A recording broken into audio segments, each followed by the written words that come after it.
नमो हरिहंताणं नमो सिद्धाणं नमो आयर्याणं नमो वज्झायाणं नमो लोये सौवसाहूणं मोक्षमार्गस्य नेतारं भेत्तारं कर्मभूभृतां ज्ञातारं विश्वतत्त्वानां। लगभग अपने सारे सूत्र हो गए, 2-3 सूत्र और बचे हैं। सुबह अपन सभी ने ढाई दीप के बारे में समझ लिया था। ढाई दीप के साथ साथ कृत्रिम अकृत्रिम जन चैत्यालयों को भी समझ लिया। फिर इसके साथ अपन ने एक सूत्र पढ़ा था, प्रांग मानुषोत्तरान मनुष्याः, कि जो मनुष्य होते हैं वो मानसोत्तर पर्वत के पहले पहले तक ही पाए जाते हैं।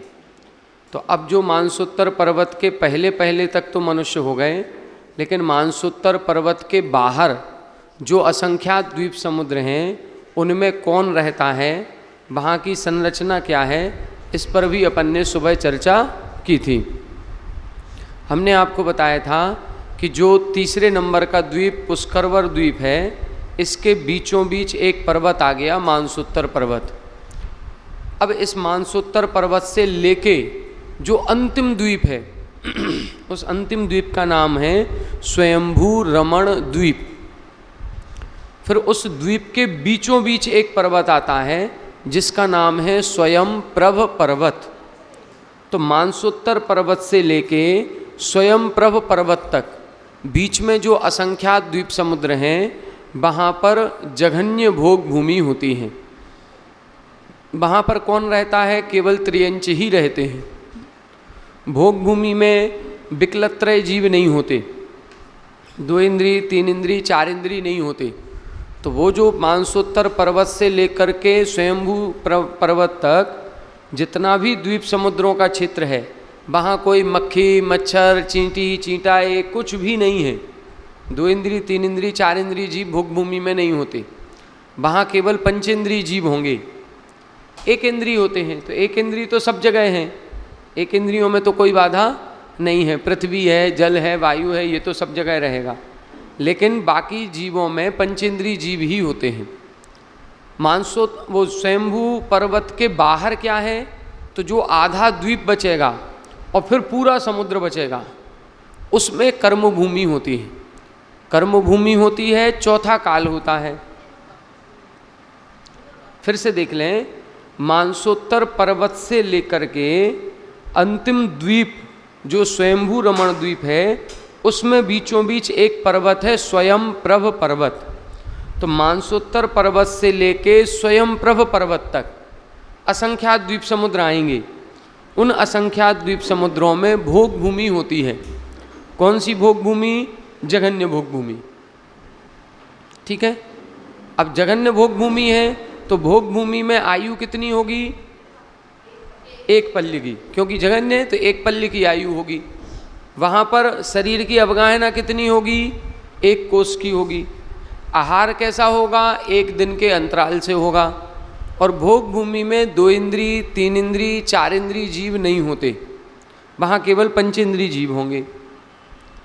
भोग भूमि के बाहर जो स्वयं प्रभ पर्वत के बाहर का आधा द्वीप और पूरा समुद्र है, वहाँ कर्म भूमि होती है। और कर्म भूमि के साथ साथ वहाँ चौथा काल होता है। तो वहाँ पर जो भी महामत्स्य वगैरह हैं, ये पंचम गुण स्थान कर सकते हैं। भोग भूमि में 4 गुण स्थान के ऊपर नहीं होते। वहाँ भोग ही भोग है, सम्यक दर्शन हो सकता है, लेकिन चारित्र नहीं होता। कर्म भूमि में चारित्र भी हो सकता है।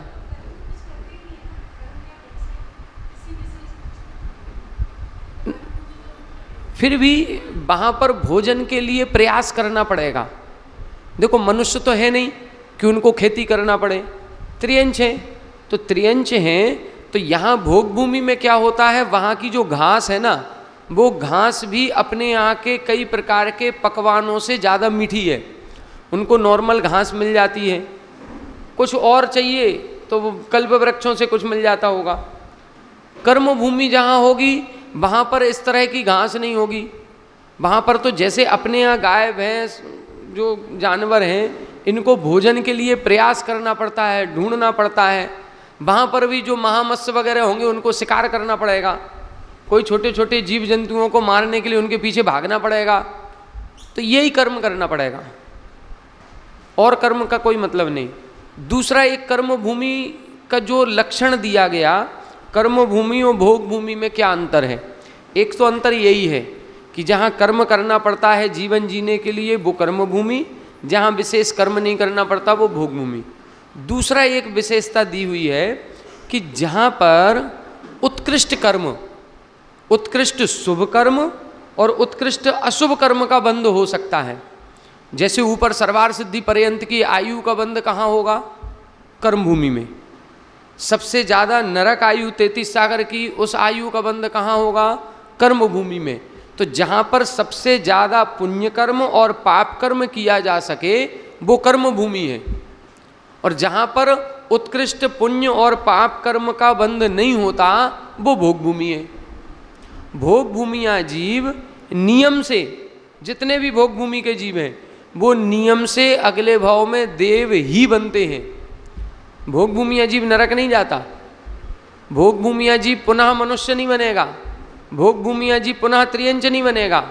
नियम है कि जितने भोग भूमियाँ जीव हैं ये नियम से अगले भाव में देव ही बनेंगे। लेकिन देव बनेंगे तो कौन सा देव बनेंगे? क्या सर्वार सिद्धि के देव बन जाएंगे? नहीं, उतना अच्छा कर्म नहीं कर पाते, वो उतने अच्छे भाव नहीं है। कौन से देव बनेंगे? भवनवासी बन सकते, व्यंतर बन सकते, ज्योतिषी बन सकते।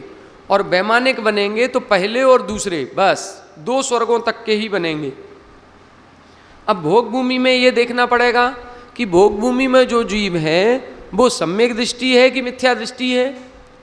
यदि सम्यक दृष्टि है तो वो नियम से वैमानिक देव बनेगा पहले दूसरे स्वर्ग में, और यदि मिथ्या दृष्टि है तो वो भवनवासी, व्यंतर, ज्योतिषी भी बन सकता है और वैमानिक भी बन सकता है, वो कहीं भी जा सकता है। लेकिन स्वर्गों में जाएगा तो पहले दूसरे स्वर्ग तक, इसके ऊपर नहीं जाएगा। मतलब इससे ऊपर का शुभ कर्म बांधने के भाव भी वहाँ नहीं होते, इसीलिए उसको भोग भूमि कहते हैं। यदि हमें उत्कृष्ट पुण्य कर्म करना हो या उत्कृष्ट पाप कर्म करना है तो वो कर्म भूमि में ही होगा, भोग भूमि में नहीं होता। ये विशेष अंतर कर्म भूमि भोग भूमि में होता है। फिर इसके बाद अपन ने एक सूत्र देखा था, आर्या मिलेच्छाश्च। जो मनुष्य होते हैं वो 2 प्रकार के हैं, एक आर्य मनुष्य और दूसरे मिलेच्छ मनुष्य। आर्य मनुष्य किसे कहते हैं? आर्य मनुष्य का मतलब है जो गुणवान होते हैं, जो गुणों को ग्रहण करते हैं, वो आर्य मनुष्य कहलाते हैं। और जो गुणवान नहीं होते उनको अपन मिलेच्छ मनुष्य कहते हैं। अब यहाँ पर भी 2 प्रकार के मिलेच्छ होंगे। आर्य मनुष्य तो आर्य खंड में होंगे, जैसे अपना भरत क्षेत्र है उसमें 6 खंड पड़े, 5 मिलेच्छ खंड, 1 आर्य खंड। ऐरावत क्षेत्र में भी 5 मिलेच्छ खंड, 1 आर्य खंड। विदेश क्षेत्र में भी अपन ने 32 नगरियाँ बनाई, उन 32 नगरियों में हर नगरी में 5 मिलेच्छ खंड, 1 आर्य खंड होगा। तो जो आर्य खंड कहे गए हैं 34 आर्य खंड होगा जम्बूद्वीप में। उन 34 आर्य खंडों में जो मनुष्य हो रहे हैं वो तो सब आर्य मनुष्य कहलाएंगे, वो तो सब कौन है? आर्य मनुष्य। लेकिन जो मिलेच्छ खंडों में जीव उत्पन्न होते हैं, मनुष्य उत्पन्न हो रहे हैं, वो कौन से कौन से मनुष्य कहलाएंगे? मिलेच्छ मनुष्य कहलाएंगे। अब ये जो मिलेच्छ हैं ये 2 प्रकार के हो गए, एक कर्म भूमिज मिलेच्छ, एक अंतर्द्वीपज मिलेच्छ। तो जो कर्म भूमि के अंदर ये 5-5 मिलेच्छ खंड हैं, इनमें जो हैं वो तो कहलाते हैं कर्म भूमिज मिलेच्छ। अंतर्द्वीपज मिलेच्छ किसे कहते हैं? जो समुद्र के अंदर टापू बने हुए हैं छोटे छोटे से, उन टापुओं पर जो मनुष्य होते हैं उनको बोलते हैं अंतर्द्वीपज मिलेच्छ।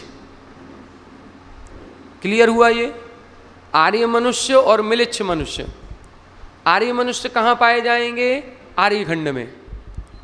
मिलेच्छ मनुष्य के 2 भेद करेंगे, कर्म भूमिज और अंतर्द्वीपज। कर्म भूमिज कहाँ होंगे? जो मिलेच्छ खंड हैं, उन मिलेच्छ खंडों में जो मनुष्य हैं वो कर्म भूमिज मिलेच्छ कहलाते हैं। लेकिन इस जम्बू द्वीप के बाहर जो लवण समुद्र है और धातकी खंड द्वीप के बाहर जो कालोदधी समुद्र है, इन समुद्रों की लंबाई चौड़ाई बहुत है। लवण समुद्र 2 लाख योजन प्रमाण है। इसी तरह से कालोद समुद्र 8 लाख योजन प्रमाण हो गया। उस 8 लाख योजन प्रमाण समुद्र में यहाँ इस द्वीप से थोड़ा सा आगे जा कर के, कहीं 100 योजन आगे जा कर के, कहीं 50 योजन आगे जाके, कहीं 500 योजन आगे जा कर के, कुछ दूरी आगे जा कर के छोटे छोटे टापू बने हुए हैं। कोई 50 योजन का टापू है, कोई 100 योजन का टापू है, कोई 25 योजन का टापू है। उस टापू पर कई सारे मनुष्य रहते हैं। उन मनुष्यों को बोलते हैं अंतर्द्वीपज मिलेच्छ। देखें कैसे होते हैं।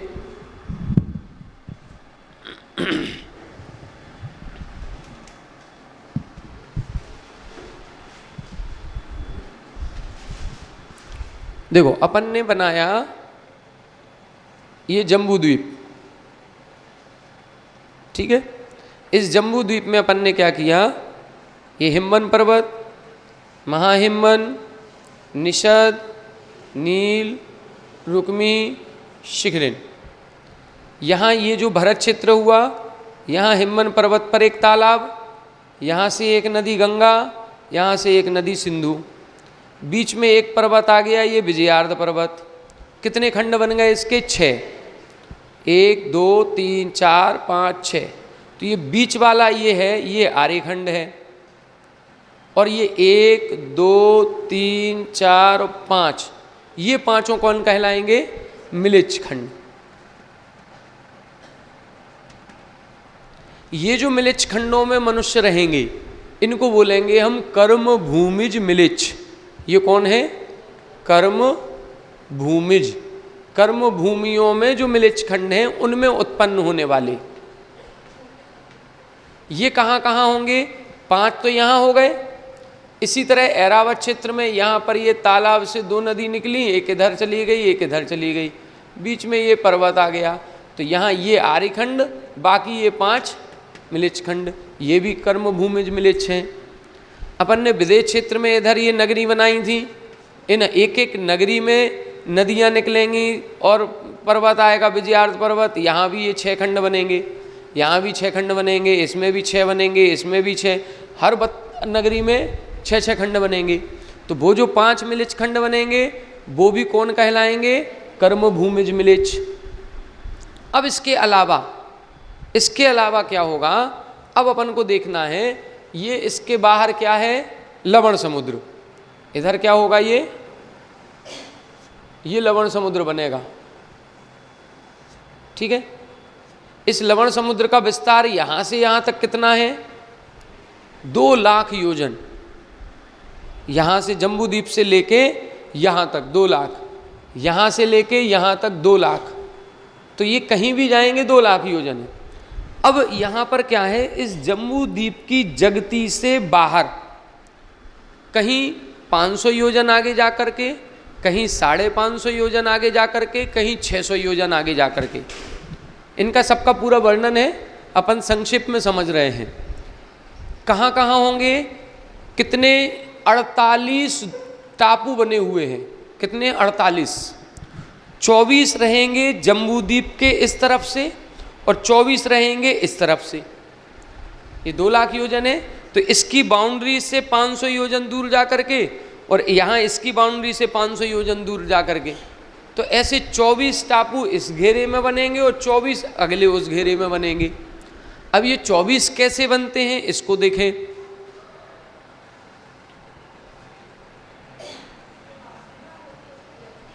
उसको जगती कहते हैं। बाउंड्री वाल को क्या कहेंगे? जगती। जम्बू द्वीप की जगती। तो जगती का मतलब बाउंड्री वाल।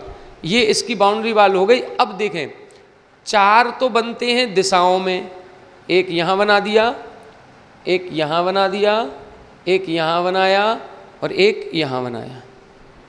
4 तो ये दिशाओं में बन गए। फिर 4 बनेंगे विदिशाओं में। विदिशाओं का मतलब इनके बीच में, एक यहाँ, एक यहाँ, एक यहाँ और एक यहाँ। कितने हो गए? 8। फिर इनके अंतरालों में एक एक होगा। अंतराल का मतलब इन सबके बीच में एक एक, इन दोनों के बीच में एक बना देंगे अपन इस तरह से।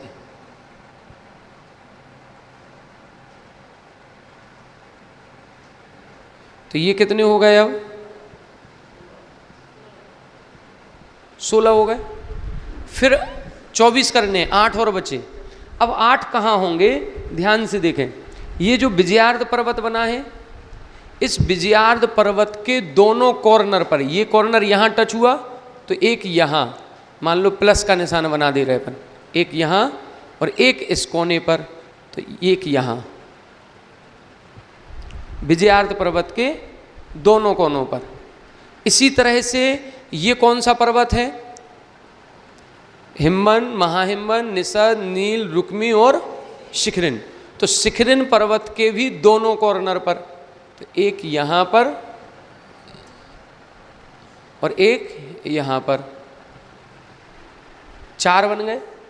इसी तरह से 4 इधर बनेंगे, ये विजयार्ध पर्वत के दोनों कोनों पर, एक इधर एक इधर, और फिर ये हिमवन पर्वत के दोनों कोनों पर, एक इधर और एक इधर। ऐसे ये टापू बनेंगे। 24 टापू हो गए। ये 24 टापू कोई 100 योजन का है, कोई 50 योजन का है, कोई 25 योजन का है। इतने छोटे छोटे से टापू हैं। हालांकि 100 योजन कम नहीं है, महायोजन में है।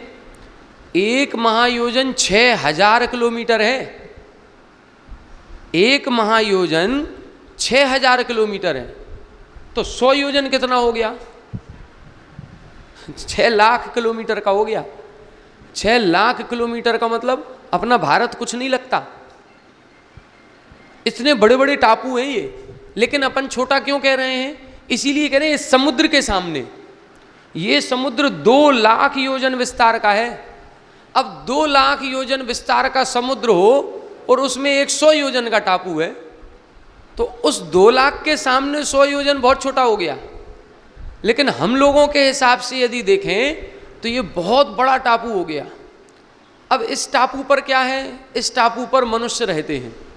और वो मनुष्य कैसे हैं? देखें, इधर जो कुभोग भूमि है, इसको कुभोग भूमि भी बोलते हैं। ये अंतर्द्वीपज मिलेच्छ कहलाते हैं। कौन से हैं? अंतर्द्वीपज। ये अंतर्द्वीप हैं। द्वीप का मतलब टापू हैं, आयरलैंड टाइप से। इनको अंतर्द्वीपज मिलेच्छ भी कहते हैं और कुभोग भूमि भी कहते हैं। कुभोग भूमि।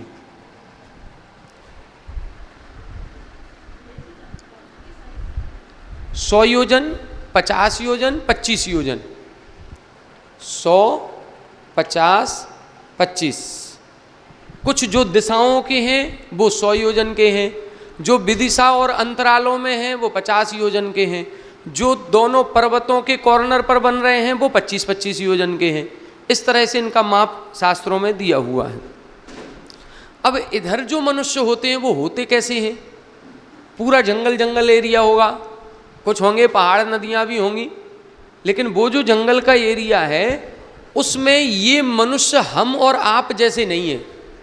इनकी कुछ विशेषताएं ऐसी हैं कि हैं तो ये मनुष्य, लेकिन शरीर का कोई ना कोई पार्ट त्रियंचों जैसा है।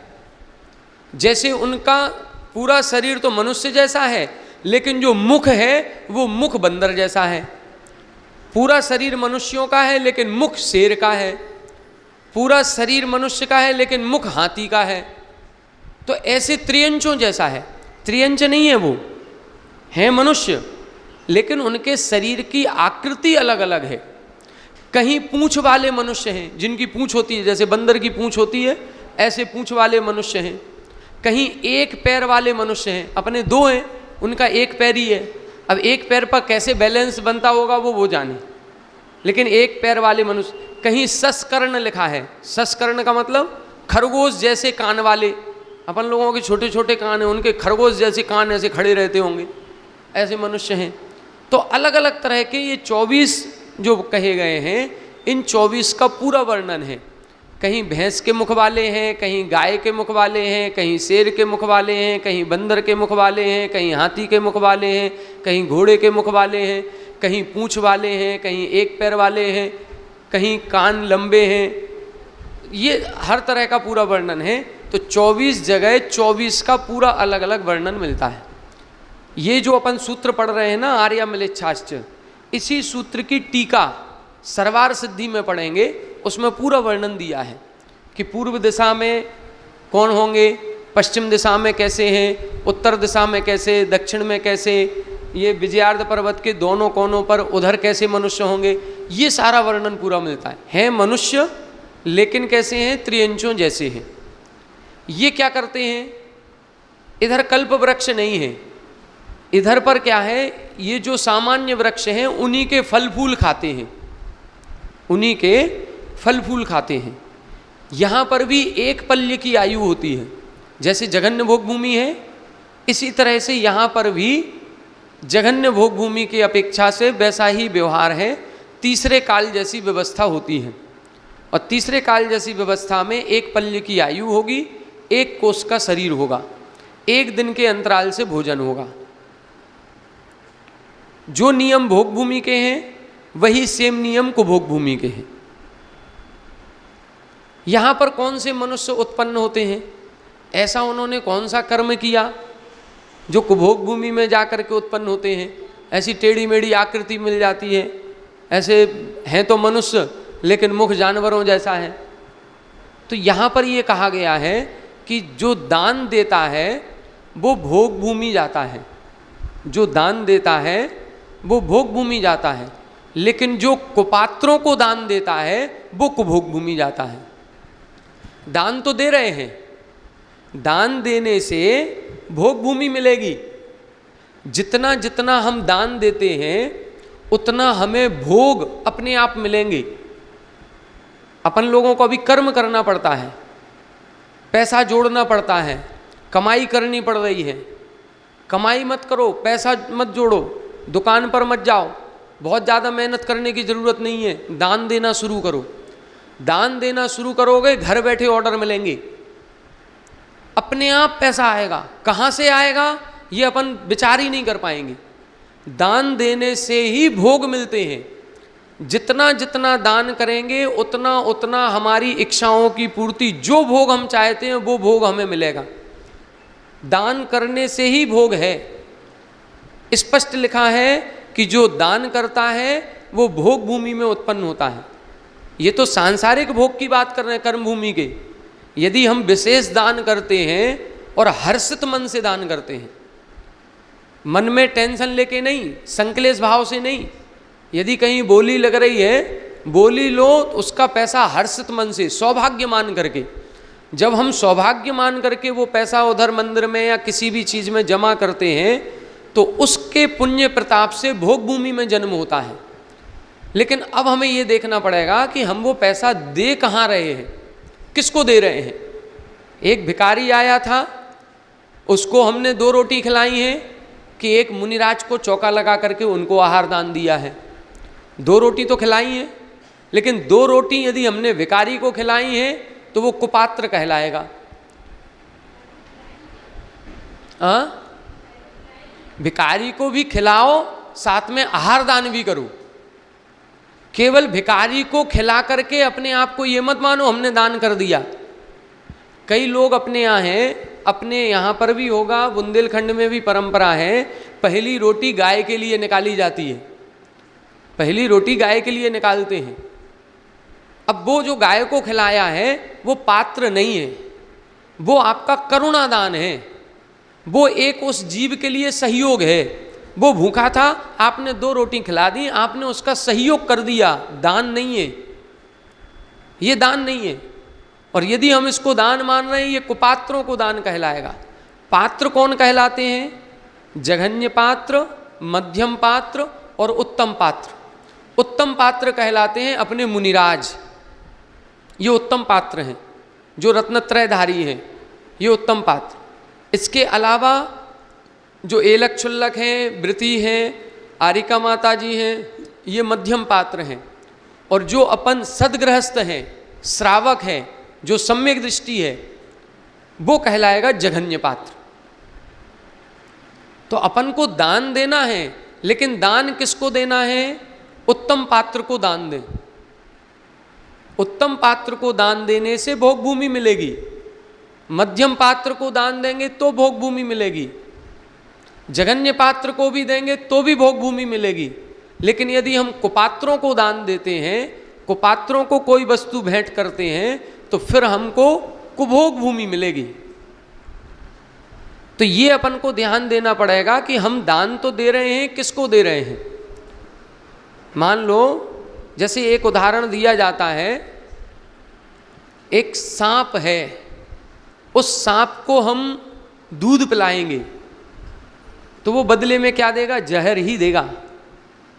सांप को दूध पिलाओगे तो वो जहर ही देगा, और गाय को घास खिलाओगे तो दूध देती है। हम किसको क्या दे रहे हैं पहले इस पर डिपेंड करता है। हमारा पात्र क्या है, हम सांप को खिला रहे हैं कि गाय को खिला रहे हैं? वस्तु क्या खिला रहे हैं? उसको दूध पिला रहे थे, इसको हम घास खिला रहे हैं। दूध श्रेष्ठ है कि घास? दूध श्रेष्ठ है। मतलब श्रेष्ठ वस्तु का दान भी यदि कुपात्र को दे दिया तो बेकार हो गया। वो श्रेष्ठ वस्तु है, लेकिन दान देते समय हमने ये नहीं देखा हम किसको दे रहे हैं, और कुपात्र को दे दिया जो पात्र ही नहीं है, तो वो हमारी वस्तु भी नष्ट हो गई, व्यर्थ हो गई, बेकार हो गई। और यदि हमारी वस्तु उतनी श्रेष्ठ नहीं है, लेकिन फिर भी हमने अच्छी जगह दी है, सही पात्र को दी है, तो वो फलदायी होगी। गाय को हमने घास खिलाई थी, घास उतनी महत्वपूर्ण नहीं है दूध जितनी, उतनी श्रेष्ठ वस्तु नहीं है, लेकिन फिर भी गाय से रिटर्न दूध मिलता है। हमारे पास बीज है, उस बीज को बंजर भूमि में फेंक दो, कुछ नहीं होगा, सारा बेकार हो जाएगा, बीज ही सड़ जाएगा, बेकार हो गया। और यदि उपजाऊ भूमि में बो दिया तो उपजाऊ भूमि होगी, उसमें बीज डालेंगे तो कई गुना ज़्यादा जाकर के फलता है। तो दान का यही फल है। दान दे मन हरस विसेखें, एह भव जस परभव सुख देखें। दान देने से इस भव में भी पुण्य मिलता है और परभव में भी मिलता है। भोग भूमि सुर शिव सुख होई।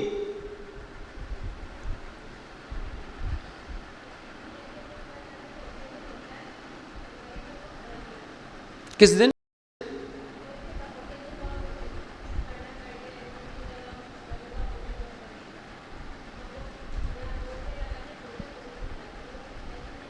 देखो वो सहयोग के अंतर्गत आएगा। उसको ये मत मानो कि हमने बहुत बड़ा दान कर दिया, धर्म कर दिया। वो सहयोग है, बस एक करुणा दान है। वो करुणा दान को हमारे 4 दानों में नहीं लिया।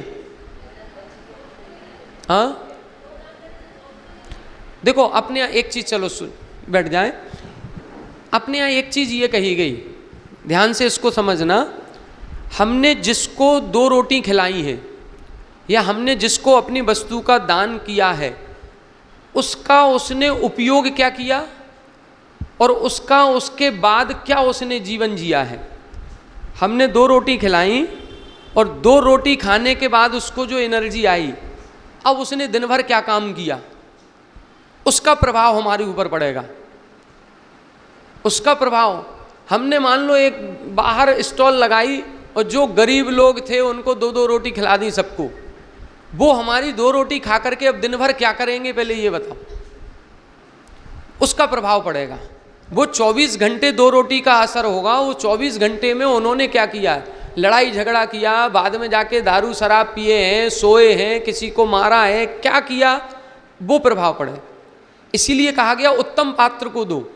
हम जब मुनिराज को आहार में 2 रोटी 1 गिलास भी रख देते हैं तो वो क्या करेंगे, भोजन करने के बाद सामायिक करेंगे, स्वाध्याय करेंगे, आत्म ध्यान करेंगे, दूसरों को प्रवचन देंगे, ये शुभ काम होगा। तो हमारे दान का फल क्या निकल रहा है, उसका उपयोग कहाँ हो रहा है।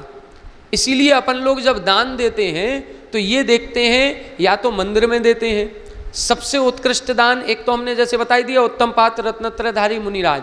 यदि मान लो हमें धन संपत्ति दान देना है तो सबसे अच्छा होता है मंदिर बनवाएं, उसमें मूर्ति विराजमान करने का कभी सौभाग्य मिले तो मूर्ति विराजमान करने का सौभाग्य लो, मंदिर बनवाने का लो, शिखर बनवाने का लो। ये साक्षात सम्यक दर्शन के उत्पत्ति का कारण है।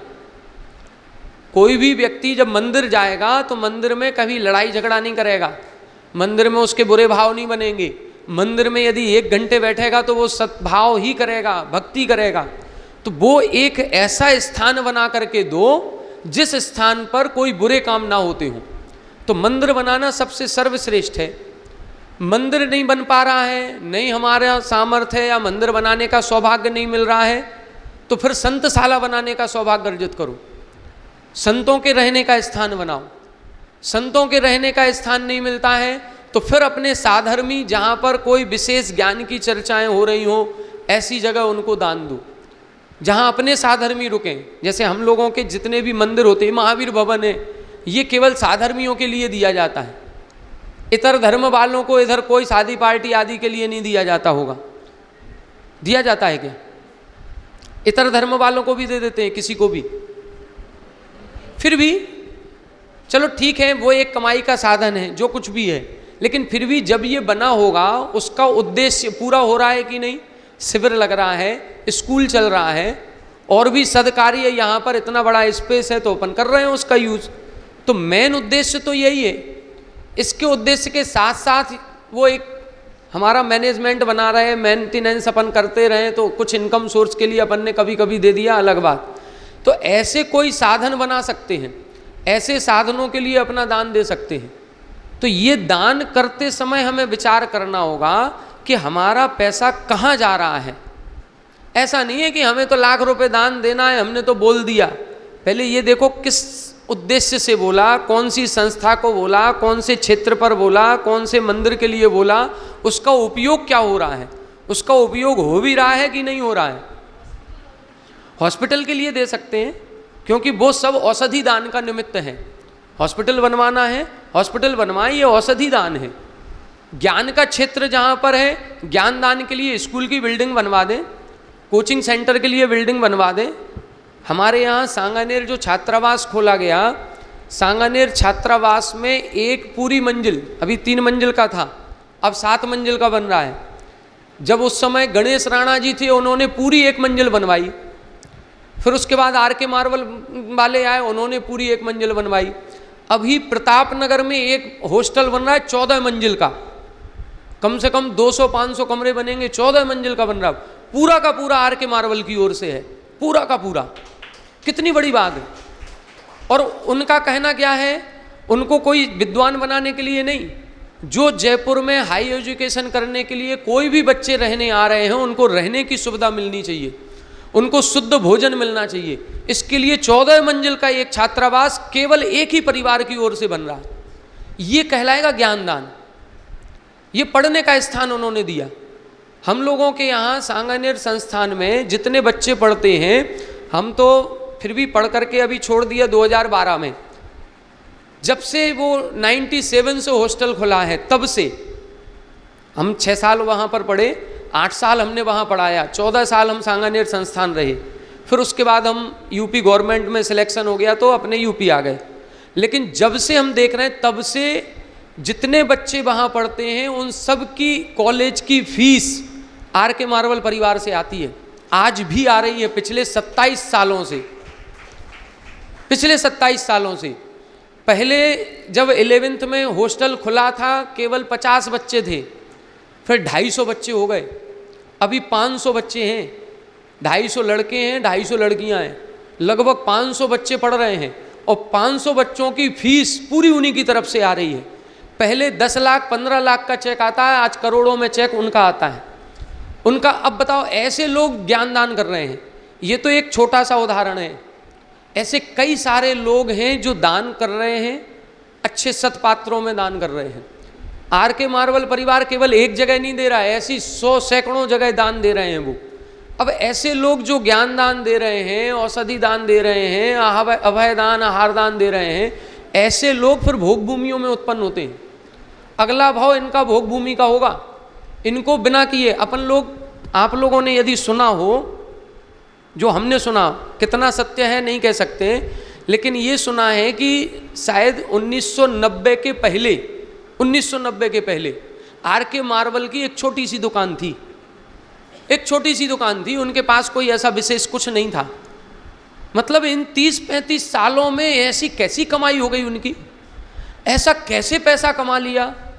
कि जहाँ हाथ डाल रहे हैं वहाँ सोना उगल रही है उनकी ज़मीन।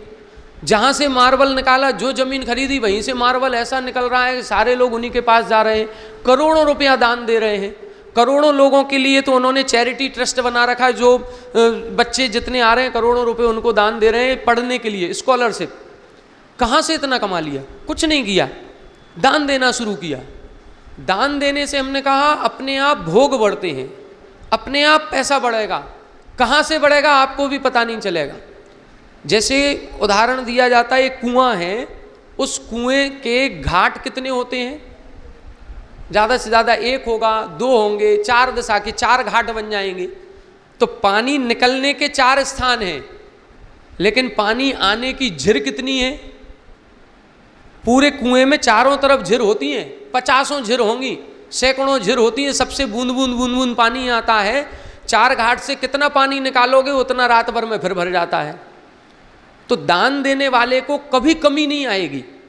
यदि हम लोग ये चाहते हैं कि हमारे घर में कभी पैसे की कमी नहीं हो, हमारे यहाँ के घर के भंडार भरे रहें, तो दान देना शुरू करो, हर्षित मन से दान देना शुरू करो। वो पैसा अपने आप कहाँ से किस दरवाजे से आएगा उसका पता नहीं चलेगा। और ये चीज़ हम भी अनुभव कर रहे हैं, ये कई दूसरे लोगों से भी और स्वयं से भी। जब से हमने दान देना शुरू किया हमारे भी खूब दिन बदल गए। जब से दान देना शुरू किया हमारा भी करीब पिछले 10 साल हो गए। 10 साल से 10% का नियम है कि जो एनुअल इनकम होगी 10% हमें दान देना ही है। 10% दान देते हैं, नियम है। पूज्य महाराज श्री से ही लिया था, और जिस दिन लिया था उनको भी पता नहीं, रात्रि में ऐसे ही भैयावृत्ति करने गए थे, मन हुआ अचानक से और भैयावृत्ति में ही बोल दिया। महाराज श्री को ये बात याद रही। अगले दिन 2-3 दिन बाद ऐसे एक जिज्ञासा समाधान में प्रश्न पूछा था, तो प्रश्न पूछते समय उनके मन में याद आ गई, ये तो वही आलोक है। उन्होंने जिज्ञासा समाधान में उत्तर दिया कि ये हमारे संस्थान का विद्यार्थी है, आज बड़े बड़े श्रेष्ठियों का ये नियम नहीं है कि हम 10% दान देंगे, इसने नियम लिया है। और जब से हमने नियम लिया है हम जितना सोचते हैं हमें उससे ज़्यादा मिल रहा है। कहाँ से हो जाता है? अपने आप हो जाता है। और ये चीज़ हमने कई बार आजमा ली है। कहीं हमने लाख रुपए दान बोला, लाख रुपए अपने आप कहीं ना कहीं से आ जाएगा। ये बड़ी बड़ी बोली लेकर के भी देख चुके। कितनी भी हमने करीब 8-10 साल 15 साल हो गए जब से दान देना शुरू किया, बहुत जीवन में संतुष्टि है। और ये चीज़ आप लोग भी आजमा करके देखो बस। लेकिन देना वहाँ जहाँ पर उसका सदुपयोग सही हो, जहाँ पर सदुपयोग होना चाहिए। आज वर्तमान में ये कहा जाता है, जैसे वो श्राप का 4 श्लोक है, श्राप का 4 में आया है, प्रणते भोगो दाना दुपासनाथ पूजा, ऐसा करके एक श्लोक है।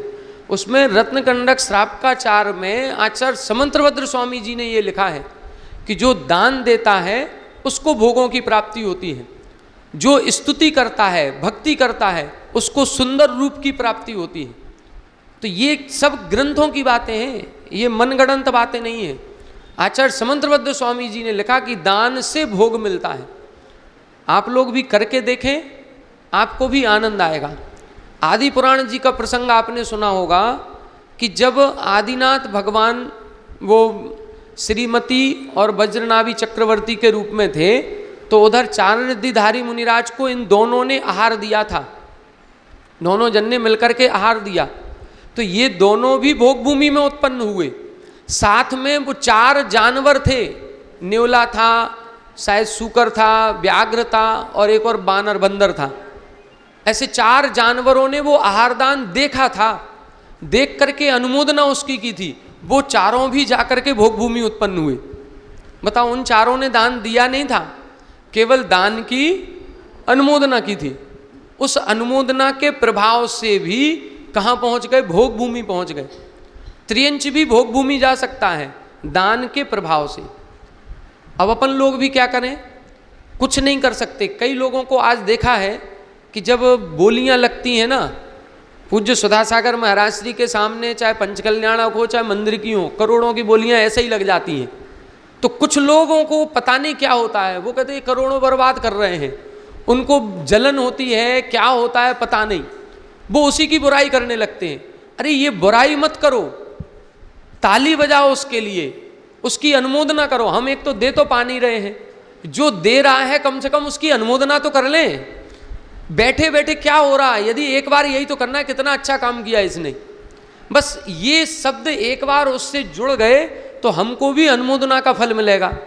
और हम दे भी नहीं रहे हैं, सामने वाला दे रहा है और हम बुराई करने में लगे हैं।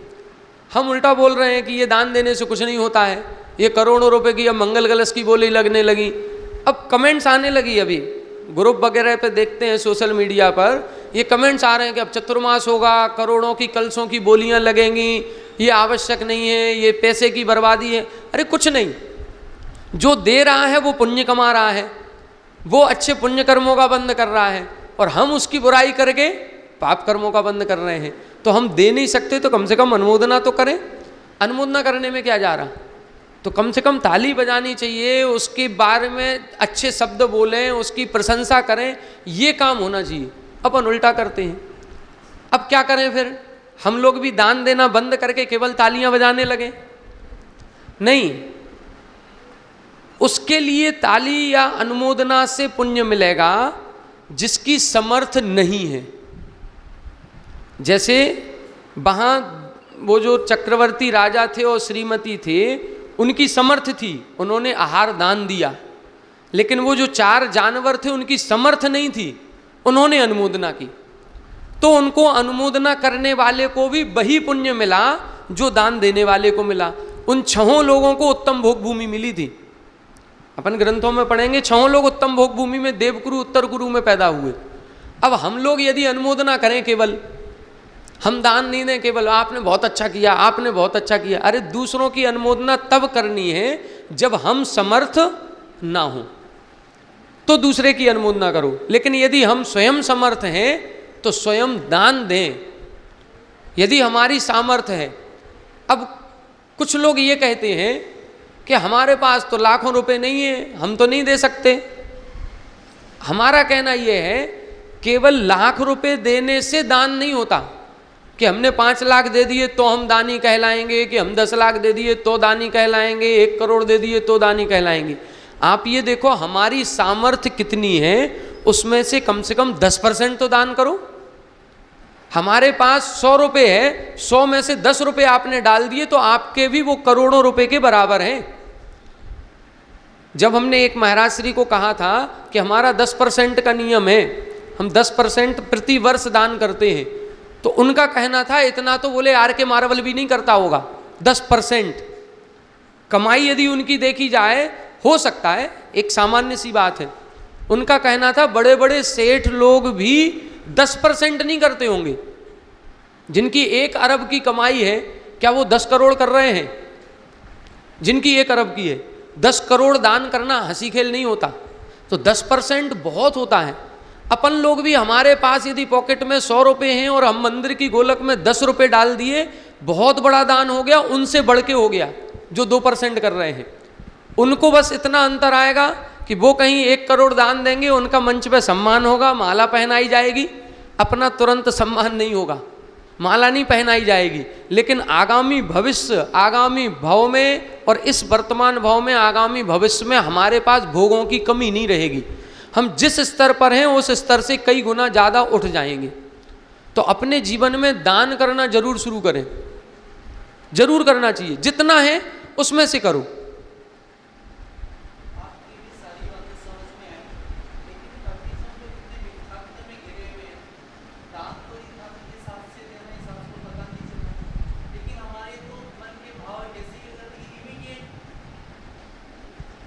इंस्टेंट मिलना चाहिए, प्रतिफल तुरंत आना चाहिए।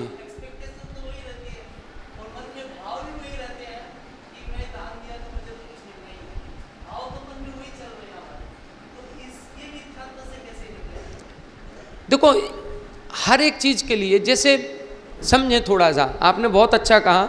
अपन लोगों को ऐसा लगता है कि आज हम दान दे करके आए हैं तो कल शाम को ही हमारे पास कोई बड़ा सा ऑर्डर आ जाए। आप ये सोचो, एक किसान होता है, किसान खेत में बीज बोता है, आज उसने बीज बोया है, वो कल कटाई करने पहुंच जाए तो कुछ मिलेगा क्या? कम से कम 4 महीने का समय तो दो उसको पकने के लिए। उसको पकने के लिए बीज गया आपका, बस आप ये मान करके चलो हमने इन्वेस्टमेंट कर दिया। करने के बाद अब धीरे धीरे उसमें अंकुर फूटेगा, धीरे धीरे फसल बड़ी होगी, बड़ी होने के बाद फिर पकेगी। 3 महीने किसान को भी 3 से 4 महीने लगते हैं। तो इंस्टेंट मिलेगा, लेकिन जितना समय है उतना तो लगेगा, उतना तो लगेगा। इतना फास्ट कहीं नहीं है। ऐसा नहीं है कि एटीएम डाला और सीधा पिन दबाया और 10,000 निकल के आ गए। वो तभी मिलेगा जब हम पहले इन्वेस्टमेंट तो करो। अपन लौकिक में कहीं भी, किसी भी बैंक में, एफडी में, म्यूचुअल फंड में कहीं भी इन्वेस्टमेंट करते हैं, कुछ समय देना पड़ेगा। साल भर देंगे तो उसका रिटर्न कुछ मिलेगा 10%। इतना वेट करना पड़ेगा, थोड़ा सा तसल्ली रखनी पड़ेगी। वो तसल्ली रखिए। मल्टीप्लाई कई गुना, मल्टीप्लाई होगा कई गुना। अपने यहाँ लिखा है कि एक जब किसान बीज बोता है, एक बीज पर एक बाली आ जाती है, और एक बाली में कम से कम 20 दाने और निकलेंगे। तो एक दाने का कितना हुआ? 20 दाने। एक दाने का 20, 25, 30 हो गया। यहाँ लिखा है फले अनंत जू धर्म ध्यान की भूमि विषय बोबे। अनंत गुना फलेगा, अनंत गुना। करके देखो, एक बार करके देखना पड़ेगा बिल्कुल शुद्ध मन से। रिटर्न की उम्मीद मत करो, रिटर्न की उम्मीद मत करो। चलो एक छोटा सा उदाहरण सुनाते हैं। एक बार क्या हुआ, एक सेठ जी थे, है ना, मरने वाले थे। तो मरते समय वो अपनी जो भी उनके पास प्रॉपर्टी थी उसका उनको डिवाइड करके और लिख के जाना था। तो वसीयत वो लिख करके गए। उनके 3 बेटे थे, 3 बेटे थे। तो वो लिख करके गए, पहले बेटे को हमारे मरने के बाद 1/2 हिस्सा मिलना चाहिए। कितना? 1/2, 1/2। दूसरे बेटे को 1/3, तीसरे बेटे को 1/9। ये हिस्सा मिलेगा 1/9। वो छोटा था तो उसको कम ही मिलेगा। अब क्या हुआ, वो एक्सपायर हो गए। एक्सपायर हुए तो इन्होंने देखा कि पापा के पास क्या क्या संपत्ति है। तो जो संपत्ति मिली उसको उन लोगों ने ठीक उसी तरह से 1/2, 1/3, 1/9 करके बांट लिया। फिर बाद में बात आई कि उनके पास घोड़े थे। घोड़े कितने थे? बोले 17 घोड़े हैं। बोले 17 घोड़ों को बांटो। अब 1/2 करें तो कैसे करें? 17 हैं, 16 होते तो 8 दे देते उसको। अब 17 हो रहे थे तो वो समझ नहीं पाए, 1/2 तो नहीं हो पाएगा। सोचे चलो एक काम करो, तो 1/3 करके देखते हैं। 1/3 किया, वो भी नहीं हो रहा। 1/9 करके देखते हैं, वो भी नहीं हुआ। अब तीनों परेशान। मन में सोचा, एक के मन में आया कि भाई 17 है, कोई एक ज़्यादा ले लेना। एक घोड़ा है, अब आधा तो कर नहीं देंगे घोड़े को कि आधा तुम ले लो और आधा तुम ले लो, वो तो कर नहीं सकते। तो किसी को ज़्यादा मिल जाए। वो तीनों को पसंद नहीं आया, हम किसको ज़्यादा दे दें, तुम क्यों ज़्यादा लोगे, हम क्यों ज़्यादा रखें। तो लड़ाई होने लगी। उनके मन में फिर एक बात आई, अरे यार अपने पिताजी के एक दोस्त थे, अपन उनके पास चलते हैं, वो इसका सही सॉल्यूशन निकालेंगे।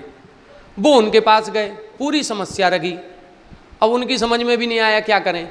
उन्होंने कहा एक काम करो, देखो तुम्हारे पिताजी हमारे बहुत अच्छे दोस्त थे, तुम हमारे बच्चे जैसे हो, हमारे पास एक घोड़ा और रखा है, तुम वो हमारा घोड़ा और ले लो और वो घोड़ा उसमें मिला लो, और फिर तुम अपना हिस्सा बांट कर लो, जो जिसको लेना सो ले लेना। उन्होंने भी दिमाग ज़्यादा नहीं लगाया। अब वो एक घोड़ा लेकर के ये आ गए। कितने हो गए?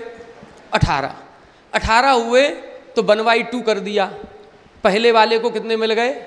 9 घोड़े मिल गए।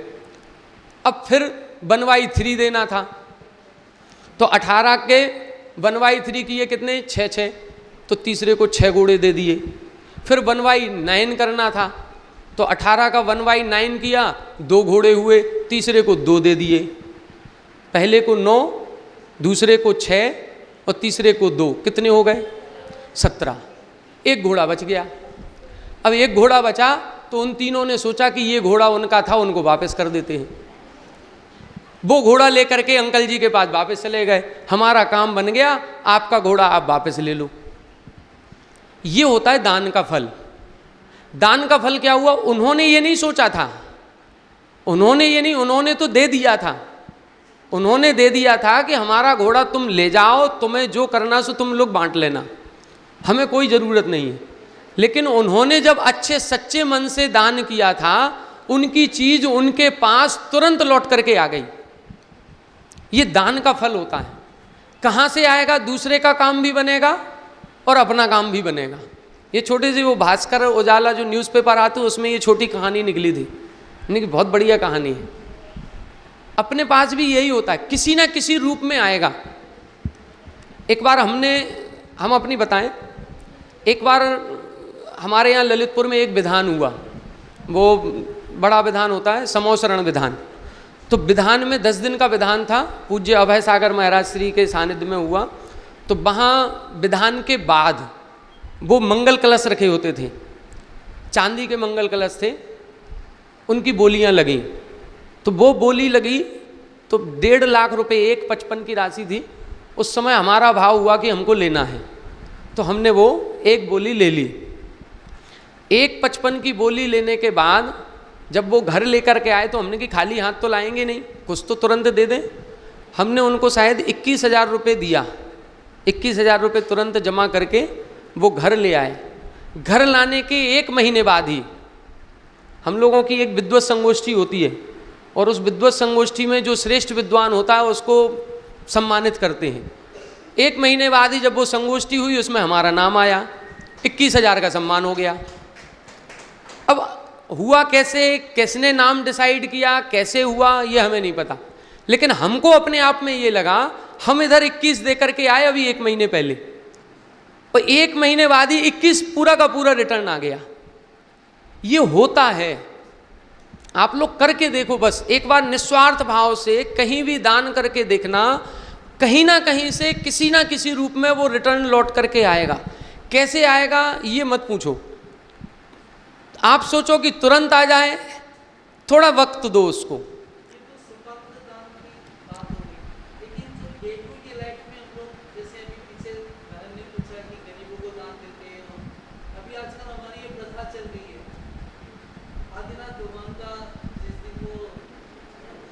जन्म जयंती वगैरह,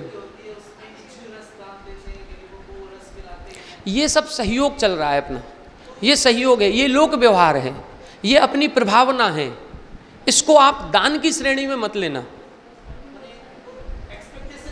हाँ, बस ये सहयोग की भावना है।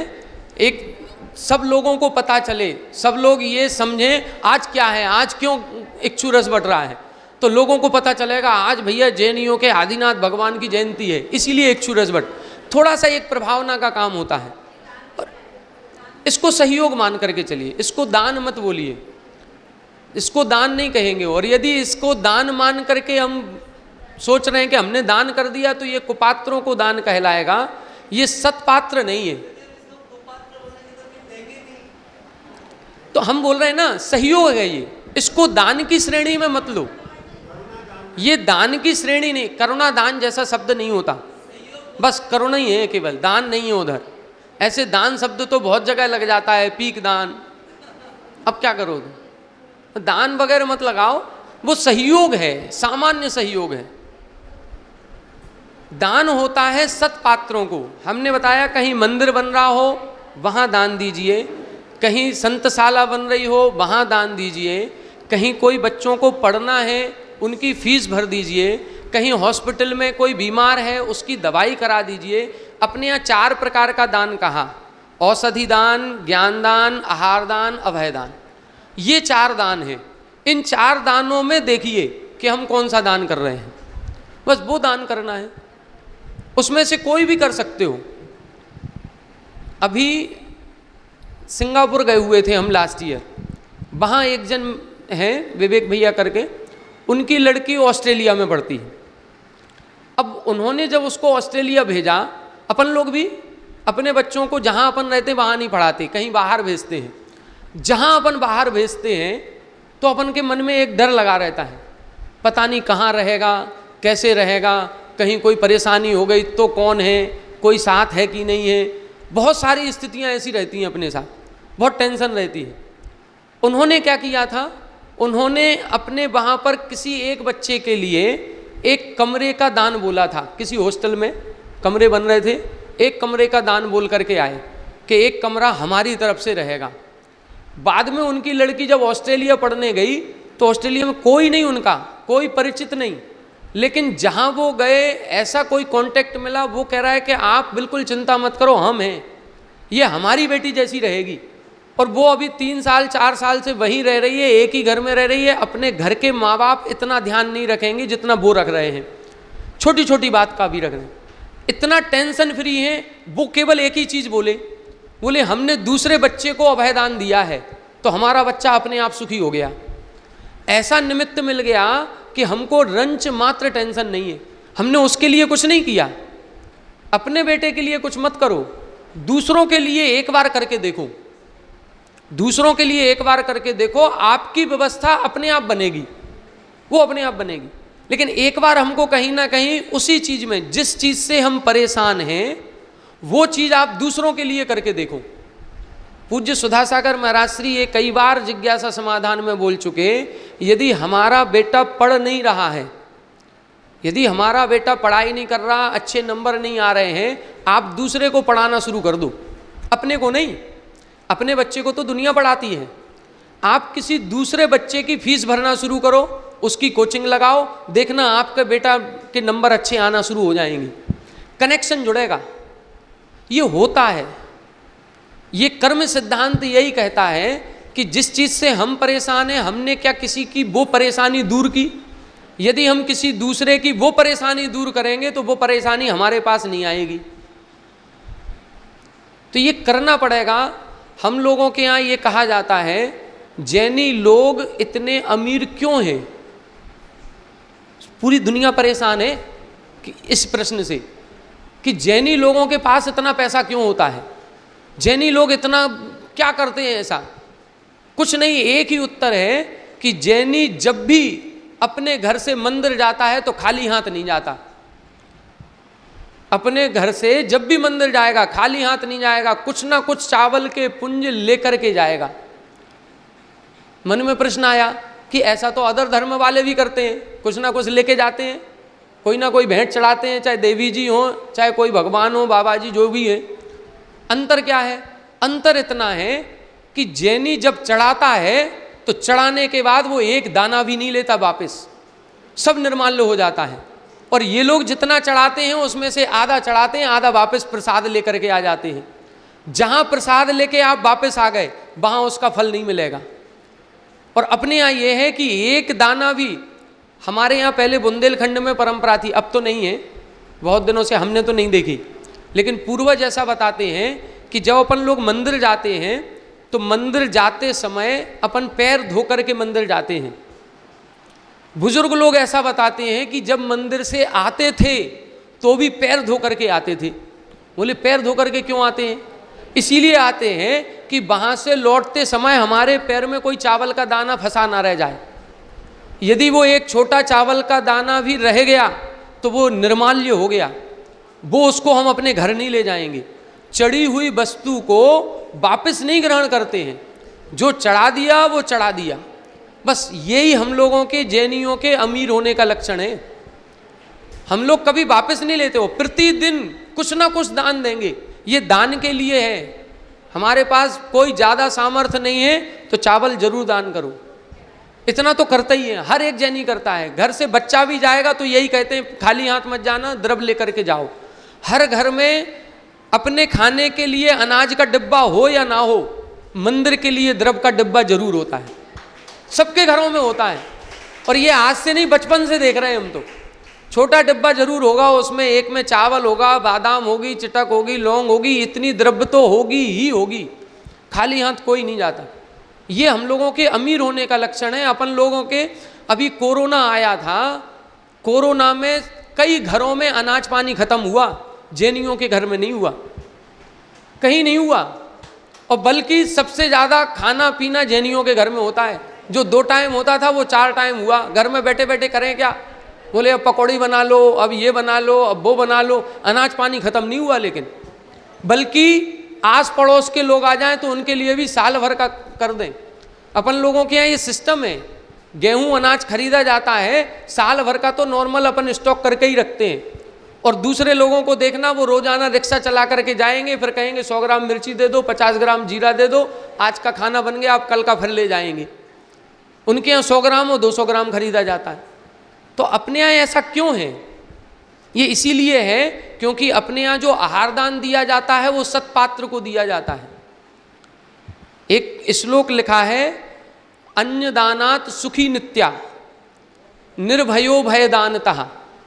यदि हम अन्न दान करते हैं तो हमारे घर के भंडार भरे रहेंगे। हम अभय दान करेंगे तो हम निर्भय रहेंगे। हम औषधि दान करेंगे तो हम बीमारियों से रहित रहेंगे। और हम ज्ञान दान करेंगे तो हमारा ज्ञान का क्षयोपशम बढ़ेगा। ये है, इस चीज को अपन को अपनाना पड़ेगा। चिंतन करें, प्रैक्टिकल करके देखें, लेकिन दान करना जरूर शुरू करें। क्योंकि आज जितना भी अपन ने अभी कर्म भूमि भोग भूमि पढ़ी, ये कर्म भूमि भोग भूमि है क्या? कर्म भूमि का सिद्धांत ही ये कहता है कि पहले आपको जमीन में कुछ बोना पड़ेगा, बिना बोए फसल नहीं निकलेगी। कुछ ना कुछ जमीन में डालना पड़ेगा। ये डालना क्या है? ये त्याग ही तो है, ये दान ही तो है, ये दान है। वो दान किया है, वो जमीन में डाला है, उसका रिटर्न फिर मिलेगा अपन को, बिना उसके नहीं होगा। वो बचा करके उतना रखो। अपन लोग क्या करते हैं, एक चीज और, एक बार हमने, अरे टाइम तो बहुत हो गया, एक बार हमने सुना था, एक कोटेशन पढ़ा था कि जैसे अपन बचत करते हैं ना, सेविंग करते हैं, तो उसमें एक कोटेशन लिखा था कि खर्चा करने के बाद जो बचे उसकी बचत नहीं, बचत करने के बाद जो बचे उसका खर्चा करना चाहिए। क्या लिखा? खर्चा करने के बाद जो बचे उसकी बचत मत करो, बचत करने के बाद जो खर्चा जो बचे उसको खर्च करो। मतलब बचत का सिद्धांत पहले रखो। आप लाख रुपए महीने कमा रहे हो, आप सोचो अब महीने के अंत में जो बचेगा उसकी बचत करेंगे तो कुछ नहीं बचा पाओगे, क्यों? सब खर्च हो जाएगा। इसीलिए लाख रुपए जैसे ही आपने आए, महीने की 1 तारीख फिक्स करो, 10,000 जमा हो गया, अब 90 बचाए, अब खर्च करो, तो 10 वो बचेगा। इसी तरह दान में है, इसी तरह दान में है, खर्चा करने के बाद जो बचे उसको दान मत करो, दान करने के बाद जो बचे उसको खर्च करो। अपने यहाँ एक भिखारी को या गाय को रोटी दी जाती है और एक महाराज को आहार दान दिया जाता है। आप ये देखना, गाय को और भिखारी को रोटी कब दी जाती है? जब अपने यहाँ पूरा सबका खाना हो जाएगा, 2 रोटी बची हैं, अब वो आया है तो दे दो। ये पीछे की रोटी दे रहे हैं बची हुई, वो भिखारी को और गाय को दी जाएगी। आहार दान में क्या होता है? आहार दान में पहले आहार दान होगा, फिर जो बचेगा वो हम खाएंगे। तो दान हमेशा प्रारंभ का होता है, शुरुआत का होता है। इसी तरह ये मंदिर सुबह सुबह जाने का नियम बनाया है। सुबह सुबह क्यों मंदिर जाना? शाम को भी जा सकते हैं। सुबह सुबह जाने का यही है, 24 घंटे का जो प्रारंभ है, पहला समय, पहला घंटा आँख खुलते ही हम भगवान को देंगे। बाद में 23 घंटे हमारे, जो भी चीज़ है, जो चीज़ हमको मिली, पहली भगवान को दो, सत्पात्र को दो, फिर जो बचे वो अपने यूज में रखो। यही सिद्धांत चलता है और यही सिद्धांत चलाना पड़ेगा। तो ये दान के संबंध में तो आप लोग बहुत अच्छे से दान करना सीखें। बिना दान के भोग नहीं मिलेगा। जितने भी ये भोग भूमि में जाते हैं, ये सब दान करके ही जाते हैं, किसी ना किसी रूप में दान करते हैं, तब जाते हैं। अब दान का प्रसंग आया है तो एक और निवेदन आप लोगों से, अपना ये जो शिविर लगा है, ये शिविर आप लोगों को कैसा लगा? कुछ ज्ञान की बातें सीखी कि नहीं सीखी? सीखी। अब आप लोगों को ये जानकारी होगी कि ये जो हम लोग पढ़ाने आए हैं, हम लोगों ने कहाँ से पढ़ा, हम लोगों ने ज्ञान प्राप्त कहाँ से किया? ये ज्ञान प्राप्त किया हमने सांगानेर संस्थान से। और वो सांगानेर संस्थान का अभी हमने बताया, वहाँ 250 बच्चे और 250 बच्चियाँ अभी पढ़ रहे हैं। और 500 बच्चों का निःशुल्क संस्थान चल रहा है पिछले 28 सालों से। निःशुल्क, बच्चों से कुछ नहीं लिया जाता, उनके अभिभावकों से कुछ नहीं लिया जाता। सोचो जरा 500 बच्चों का खर्चा कितना होता होगा, करोड़ों रुपए का खर्च है, बिल्डिंग का, स्टाफ का, उनके खाने का, पीने का, किताबों का, फीस का, सब कुछ, और ये सब निःशुल्क चल रहा है।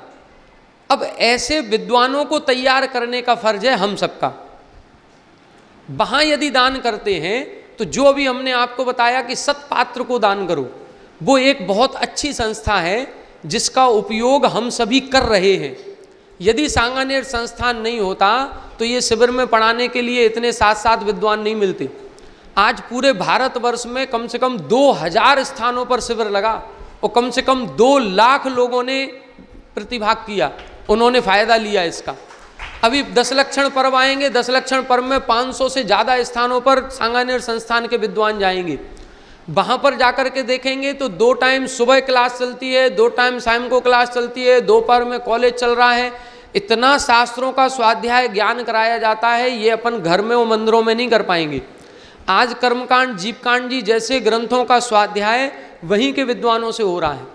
तो अपन लोगों को चाहिए कि वहाँ ऐसी संस्थाएं जो चल रही हैं वहाँ किसी प्रकार की कमी ना आए, और ऐसी संस्थाएं जो 28 साल से चल रही हैं ये 20 सालों तक चलती रहें, ये कभी बंद ना हो, पैसे के अभाव में बंद ना हो। अपन सब लोग कुछ नहीं कर सकते तो दान, पैसे का दान तो कर ही सकते हैं। ये पैसे का जो दान होगा इसमें आहार दान भी है, औषधि दान भी है, ज्ञान दान भी है, अभय दान, चारों हैं। क्योंकि भोजन भी दिया जा रहा है, जो बीमार पड़ते हैं उनका इलाज भी कराया जाता है, ज्ञान दान भी दिया जा रहा है, और रहने के लिए कमरा है तो अभय दान भी है। एक विद्वान को बनाने के लिए मात्र 5 लाख रुपए का खर्च आता है, 5 साल का पूरा, 5 साल का पूरा खर्च मात्र 5 लाख रुपए है। अभी अपन लोग कहीं अपने बेटे को एडमिशन कराएं तो 5 लाख रुपए 1 साल में खर्च हो जाता है, पता नहीं चलता। हॉस्टल वगैरह और सब जगह का पूरा खर्च लगाओ तो यहाँ 5 साल पूरा पड़ जाएगा।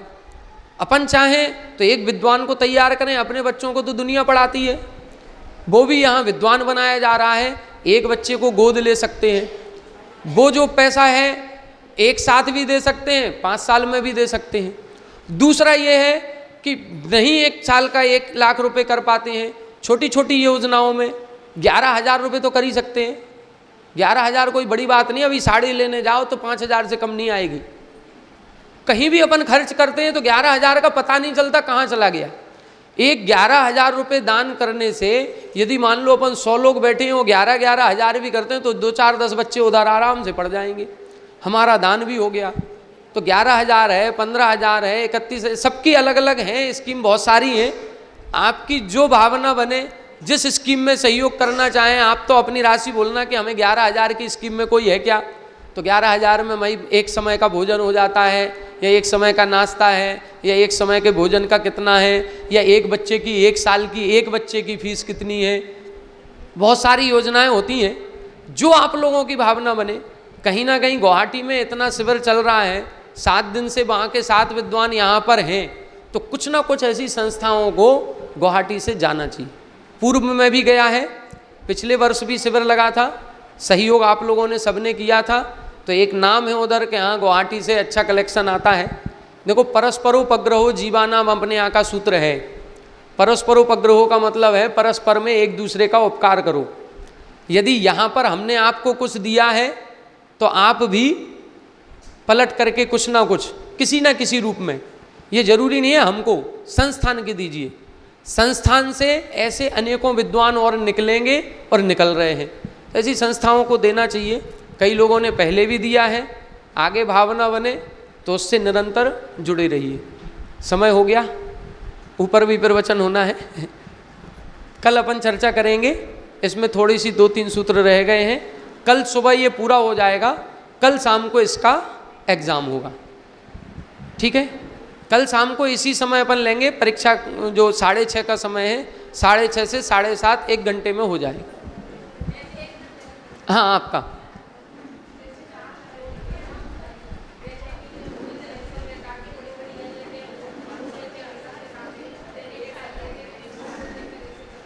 उनको भी बहुत ऐसा नुकसान होगा, फिर उनका जो दैनिक लाइफ होगी ना, उसमें भी कोई व्यक्ति आएगा, उनसे पैसा वो माल ले जाएगा, चुकाएगा नहीं। कहीं ना कहीं देखो, ये थ्योरी कर्म सिद्धांत की है, ये रिटर्न वाली है। हम जैसा करेंगे वैसा ही होगा। हम